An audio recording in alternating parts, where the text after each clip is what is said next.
This is the first principle of effective income management, that God is the source. The conduit and delivery system may change. You might be employed, and then you change and you go into business. It is the system of delivery that has changed, but God is still the source. The earth is the Lord's and everything in it. If God made it, He owns it. We are just stewards. When you are a steward, you handle and you take control, but you do not think it is yours. It is never yours. So when you think about your investments, your employer, your spouse, your farm, or any other financial entity that gives you income, it is not the source of your money, but they are merely delivery channels. These are the conduits through which God delivers His care and protection in your life in the form of money. As a steward, the amount you get is reflective of the trustworthy that you have. You might argue that not God is the source of your money because you put in hours, you devote your brain power, you devote your talents that you turn into cash. You cannot take credit for your talents. You cannot take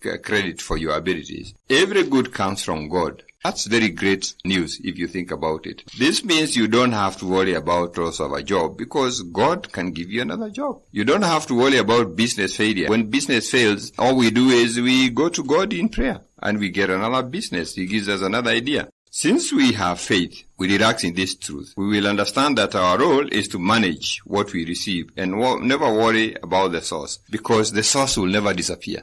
God will always be there. If you put this in your mind, then you stop becoming very worried when things go wrong. He has different channels to bring it to you. He has different conduits. So if you lost a job, you look for another one. If you don't look for another one, you look for a business. If your business is not doing well, you look for another business. There are different ways of God delivering to you. So if you actually internalize that principle, you're going to find it easier to manage your money. You're not going to be desperate. You're not going to give up. That's an important principle to think about. It might sound new, but I invite you, my listener, to think about it and think about it deeply. If you want to learn these things, we invite you to join the Masterclass. We have 5 free slots. It's an online class. Be the first one to book. You WhatsApp 0708 150 137.